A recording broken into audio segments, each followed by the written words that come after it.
Pokemon Scarlet and Violet have sold over 10 million copies in the first 3 days of release, breaking sales records left and right, but it seems like the majority of people online are trashing these games. Are these the greatest Pokemon games of all time, or are they just a half-baked mess rushed out to meet deadlines? In this video, I'll lay out my thoughts on the current state of Pokemon, which I admit are largely somewhat negative, but there will be some positive notes at the end, so hang in there if you really love these games. Okay, so it's not a matter of opinion at this point to say that these games run very poorly overall. There are tons of videos online showing insane glitches and bugs, far too many of them to be chalked up to just isolated incidents. While they are definitely pretty hilarious, they really just completely break any sense of immersion and overall bring down the experience of the game.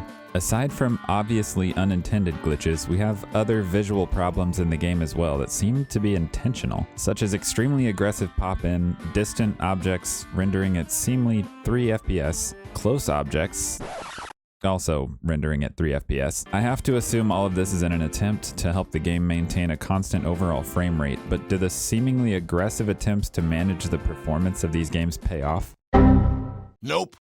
Everyone likes to talk about the graphics of this game being just absolutely terrible, and while I'm inclined to agree in a lot of ways, that isn't even my biggest problem with these games. I just can't understand how you have a game with already mediocre graphics, and then you take an excessive amount of steps like the ones I mentioned to lessen the processing load, but you still come away with a game that seems to rarely even hit 30 FPS. If this game looked the way it did but ran at a rock-solid frame rate, I probably would have actually bought it. Yeah, you heard me right. I'm talking about these games without even playing them. Unbelievable! Unbelievable! Okay, moving on. So what's the excuse? Why do these games run the way they do? Is GameFreak to blame? The Pokemon Company? Is it Nintendo's fault? Maybe Joe Biden? The over-commercialization of Christmas? That one you could almost make an argument for. I know. These games have trouble running because the Switch is just unable to keep up with the stunning vision and talents of the team at GameFreak. The Nintendo Switch is like 173 years old at this point. It's just a tablet. It simply cannot handle these open-world games. Okay, Twitter guy, maybe you're onto something. Let's look at some other open world and more demanding games on the Switch and see if there's a consistent trend here.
It seems like this random Twitter guy might be wrong. Now, obviously, some of these games don't run as well as they would on, say, a PS5 or the PC, but these are all pretty large and graphically demanding games that run on Nintendo Switch with, at the worst, minimal performance hiccups, and at best, they're some of the best looking games on the console. So what's the problem then? Is GameFreak lazy? Do they suck at making games? I mean, I don't know, I don't know them personally, maybe. GameFreak definitely does have their fair share of history with bugs and glitchy coding.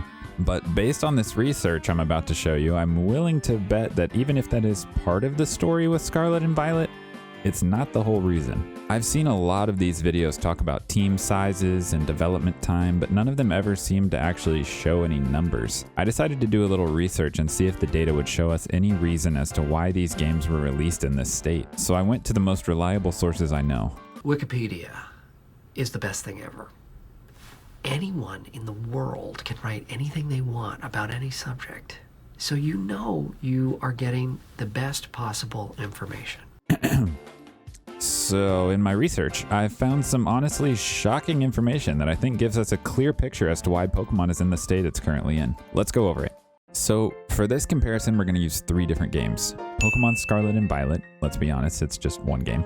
Breath of the Wild, and Xenoblade 3. I feel these will be the best comparisons as all of these games are open world, kind of RPG style games with expansive environments and a great number of enemies, creatures, and characters within them. Let's start with Breath of the Wild. According to what I found in my research, 300 members of the Zelda team worked on the production of Breath of the Wild. That group of 300 people worked on the game for roughly 4 years. And then moving on, we have Xenoblade Chronicles 3. This one was a little tougher to get info on, but I believe I have numbers here that should at the very least be reasonably accurate. According to what I could find, Monolith Soft in 2021 consisted of a team with 275 members. For the sake of this example, let's say that's an accurate team size. Xenoblade 3 also seems to have had about 5 years of development time before releasing to the public. So now on to our last example, Pokemon Scarlet and Violet. Do you have any guesses on the numbers? Comment your predictions down below now, and if you've enjoyed so far, consider liking the video and maybe even subscribing. It really seriously does mean a lot. Okay, now for the big reveal. Pokemon Scarlet and Violet were developed by GameFreak. Obviously, we all know this. According to the information I found, GameFreak in 2022 consisted of 169 members. This puts the team behind the newest titles in the biggest and most profitable franchise on planet Earth at roughly half the size of the Zelda team and Monolith Soft. So you might be thinking to yourself, yeah, okay, maybe it's a smaller team, but that doesn't mean they can't accomplish great things if given the time. And yeah, you're absolutely right. We've seen indie development teams crank out some absolutely amazing games. For example, Hollow Knight was made in 2.5 years by Team Cherry, a group that consists of a whopping 3 people. Admittedly, this is a 2D game, but it has mountains of content and it's an extremely polished experience. Obviously, 3D games, especially open world, take a good deal more development time than side-scrolling platformers, but we know small groups of talented people can accomplish some pretty impressive feats given the time. So how much time did Pokemon, with its comparatively half-capacity team, give their new games to develop and become what they envisioned them to be? 2 years. These games were given half, or less than half, of the time and development that these other 2 games had. Game Freak had 2 years to try to completely reinvent the Pokemon franchise, develop 107 brand new Pokemon with all new animations and moves, remodel multiple existing Pokemon models to include a total of 400 Pokemon overall in the games, create an entirely new Spanish-inspired region to explore, tons of new characters, a new story, new mechanics, the list goes on and on and on. I did come across one source saying 3 years maybe for their development time, but even if that is the case, the development overlapped with Legends Arceus, even further splitting down the team size of 169 to presumably half, or about 85 people, during part of the development. Obviously, exact size and personnel allocation is all speculation, but you get the point. It's not good either way. So how did this happen? Why does Game Freak have such short development time with the smaller team?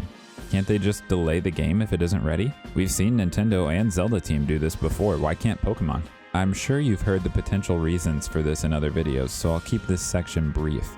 But Pokemon is on a tight schedule. The release of new games in a new region full of creatures coincides with not only the release of the next chapter of the anime, but with new merchandise. The Pokemon Company seems to want all new content for a new region to launch simultaneously. So is the anime to blame here?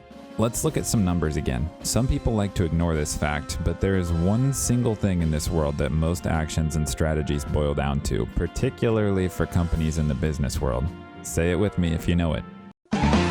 Who's that Pokemon? It's money. If we follow the money, I think we will understand the Pokemon Company's actions and motivation. So how much does the Pokemon Company make from the anime? I'm honestly unsure which category it falls into inside the data I found, so let's be generous and combine some categories here. According to my information, Pokemon has grossed roughly $863 million from home entertainment since its inception. $1.46 million in manga sales, and $1.756 billion in box office sales. So between home entertainment, the manga, and even movie releases, we are looking at an overall total of about $2.6 billion. That's a lot of Poké Dollars. So how about the video games? Since the inception of the series, the Pokemon Company has profited a whopping $17.138 billion from video game sales. That absolutely destroys the previous numbers, so that must be their priority, right? The Pokemon trading card game makes a lot of money as well at nearly $11 billion, but that isn't high enough to beat out the games. So shouldn't that be their priority? Well, we have one more category left. Licensed merchandise. We're talking plushies, hats, hoodies, backpacks, even the bed sheets that you slept on last night. You name it. How much do you think they get out of the Pokemon merch? Let's try $64.1 billion. The merchandise makes the Pokemon Company nearly 4 times the amount of revenue that the games themselves do. So with that information in mind, what do you think is their priority?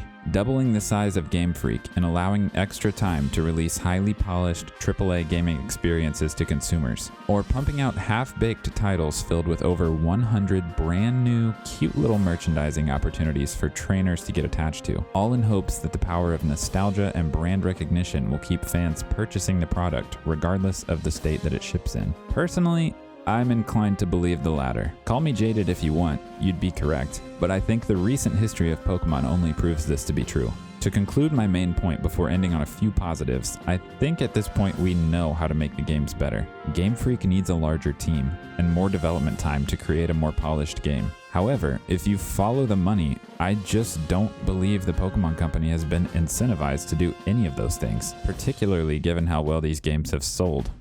Now listen really closely. I want you to hear me say this. You are absolutely allowed to enjoy these games. It is not my responsibility to tell you which games to purchase, play, or have a good time with. Pokemon Scarlet and Violet, despite the glaring technical issues, have a lot of positives. Personally, I don't like a lot of the design choices for new Pokemon and visual aspects of new mechanics, such as terastallizing. But I understand that's completely subjective, so we will avoid that discussion here. I will say though, the open world concept and the idea of playing in co-op with your friends actually in the world with you is fantastic. The Let's Go mechanic looks like a great addition. There seems to be some great quality of life, such as pressing Y to move a Pokemon to the top of the party, and I've heard the story elements, particularly in the finale, are pretty great. I do think at least some part of GameFreak does still truly care about these games, and I care about these games as well. That's why I've been talking about it for so long. Pokemon is a franchise that I have put an enormous amount of time into. That fact is why it is so disheartening to see a franchise I once loved devolving into a buggy, half-baked mess released to meet a quota and drive sales. I personally will not be purchasing these games. I just can't bring myself to support this lack of care and attention to detail in a product that sells for full price from the most recognizable brand in the world. Not only that, but we all know $40 DLC is incoming, and we will be expected to purchase that as well. I can only hope, for the sake of those that pre-ordered and bought the game, that we see performance patches in the coming months, but as of right now, it's all speculation. Anyway, I think I've gone long enough at this point. What do you think? Am I way off base, or do you think I'm actually onto something here? Leave your thoughts and experiences with the game in the comments down below, and let's talk about it. You can also join the Discord in the description if you want to hang out and chat about the games we play. For now though, I'm gonna get out of here.